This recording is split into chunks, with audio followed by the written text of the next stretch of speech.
নমস্কাৰ বোলো সকলোকে পুনৰবাৰ আপোন চৰ্চৰ অন্য এটা ভিডিঅ'লৈ স্বাগতম জনাইছো। আজিকালি এটা গেছৰ টেংকি ক্ৰয় কৰাৰ পাছত আপোনালোকৰ বেংকৰ একাউণ্টত সাবসিডি লাভ কৰে। আপোনালোকে বাৰু সেই সাবসিডি পায় নে নাপায় কমেন্ট সেকশনত জনাব। আপুনি যদি চৰকাৰী আঁচনিৰ গেছ পাইছিল আৰু সেই গেছৰ যদি আপোনালোকে টেংকি ক্ৰয় কৰে তেতিয়া আপোনালোকে 362 টকাৰ সাবসিডি পায়।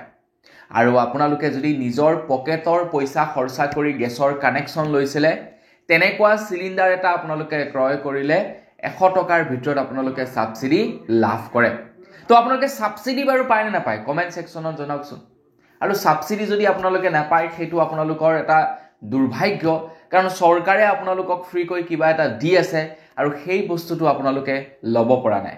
গতিকে ইয়াতকৈ আৰু আপোনালোক দুৰ্ভগীয়া বুলি মানে কলো বেয়া নহব। তো বন্ধু বান্ধৱীসকল, আপোনালোকেও যদি সেই সাবসিডি পাব বিচাৰে তেন্তে আপোনালোকে এতিয়াই যাওক, আপোনালোকৰ এজেন্সিৰ সৈতে যোগাযোগ কৰক। তেওঁলোকে আপোনালোকক ফুল্লি প্ৰচেছটো কৰি দিব সাবসিডি পোৱাৰ।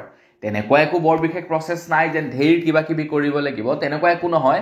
জাষ্ট কেইটামান ষ্টেপ কৰিব লাগিব। প্ৰথমটো হৈ গ'ল আপোনালোকে এটা ডিবিটি একাউণ্ট খুলিব লাগিব, নতুবা আপোনালোকৰ আধাৰ কাৰ্ডটো বেংকৰ একাউণ্টৰ সৈতে লিংক কৰিব লাগিব। এইটো হৈছে প্ৰথম কাম। দ্বিতীয় কামটো হৈ গৈছে আপোনালোকে আপোনালোকৰ যেটো গেছৰ কানেকশ্যন আছে সেই গেছৰ কানেকশ্যনৰ সৈতে আপোনালোকৰ মোবাইল নাম্বাৰ, আধাৰ কাৰ্ড, পান কাৰ্ড আপডেট কৰিব লাগিব। মানে শৰ্ট ফৰ্মত ক'বলৈ গ'লে আপোনালোকে KYC আপডেট কৰিব লাগিব। তেতিয়া আপোনালোকে পইচা পোৱা আৰম্ভ হৈ যাব। এটা সিম্পল ষ্টেপ। এই ষ্টেপ কেইটা কৰি ল'লে আপোনালোকে গেছৰ পইচা পাই থাকিব। কিন্তু কথাটো হৈ গ'ল আপোনালোকে এই সাবসিডি পাইছে নে নাই পোৱা সেইটো কেনেকৈ চেক কৰিব। সেইটোতো প্ৰথমে চেক কৰিব লাগিব, তাৰ পাছতহে আপোনালোকে সেই কামবিলাক কৰিব লাগিব। যে মই সাবসিডি নাই পোৱা তো আপোনালোকে সেই কামটো কৰিব লাগিব। বোলে মই সাবসিডি পাই আছো তেন্তে একো কৰিব নালাগে। কেনেকৈ আপোনালোকে চেক কৰিব? আপোনালোকৰ কাৰণে এতিয়া এটা ভাল খবৰ ওলাই পৰিছে। আপোনালোকৰ কি কোম্পানীৰ কানেকশ্যন আছে, ইণ্ডিয়ান, HP নে ভাৰত, এই তিনিটাৰ ভিতৰত কোনটো কানেকশ্যন আপোনালোকৰ গেছৰ আছে সেইটো প্ৰথমে কমেন্ট সেকশনত জনাওক। তো প্ৰত্যেকটো কোম্পানীৰে একোটা তেওঁলোকৰ নিজা ৱেবছাইট আৰু নিজা এপ্লিকেশ্যন আছে। তো সেই এপ্লিকেশ্যন বিশেষকৈ আপোনালোকে এপ্লিকেশ্যন ডাউনলোড কৰি ল'ব আপোনালোকৰ মোবাইলত।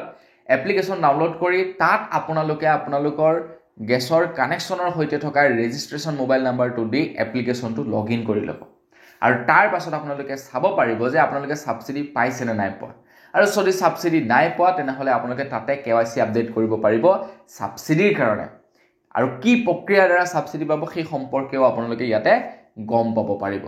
ইণ্ডিয়ান অইলৰ IOCL বুলি এটা আছে, HP বুলি আছে, ভাৰতৰ ভাৰত বুলি আছে। তেনেকৈ তেওঁলোকৰ নিজা এপ্লিকেশ্যন আছে। তো সেই এপ্লিকেশ্যন ডাউনলোড কৰিব, তাত আপোনালোকৰ যিটো মোবাইল নাম্বাৰ আছে সেইটো দি ৰেজিষ্ট্ৰেশ্যন কৰিব। তাৰ পাছত আপোনালোকে সাবসিডি পাইছে নে নাই পোৱা সেইটো চাব পাৰিব। সেইটো চোৱাৰ পাছত যদি দেখিছে যে মই সাবসিডি পোৱা নাই তেতিয়া আপোনালোকে KYC আপডেট কৰক। তেতিয়া আপোনালোকে মোবাইল নাম্বাৰ আপডেট কৰক, ডিবিটি একাউণ্ট খোলক, তাৰপিছত সাবসিডি পাব।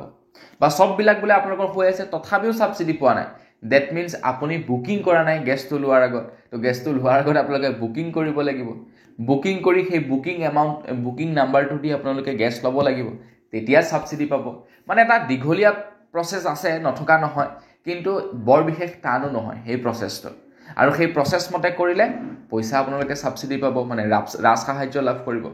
গতিকে ইয়াতকৈ আৰু মই ভাবোঁ ভাল প্ৰচেষ্টা কি হ'ব পাৰে, হয়নে নহয়? গেছ এটা ল'লে তাৰ বিনিময়ত 362 টকাৰ ৰিটাৰ্ণ পালে, তো এনেই দিয়া পইচাটো লোৱাত কি আপত্তি আছে? গতিকে লৈ লওক এনেই দিয়া পইচাটো। তো বন্ধু বান্ধৱীসকল, আপোনালোকেও সাবসিডি পাইছে নে নাই পোৱা চেক কৰক, আৰু যদি নাই পোৱা মই কোৱা প্ৰচেছকেইটা কৰি আপোনালোকে সাবসিডি লাভ কৰক। তো বন্ধু বান্ধৱীসকল, বছ আজিৰ ভিডিঅ' জনাবলগীয়া খবৰ ইমানটোৱে আছিলে। খবৰটো অকণমান শ্বেয়াৰ কৰি দিব যাতে সকলোৱে ইনফৰমেশ্যনটো জানিব পাৰে। তো পুনৰ এটা ভিডিঅ'ত সকলোকে লগ কৰাৰ সৈতে বিদায় মাগিছোঁ। ধন্যবাদ। জয় অসম।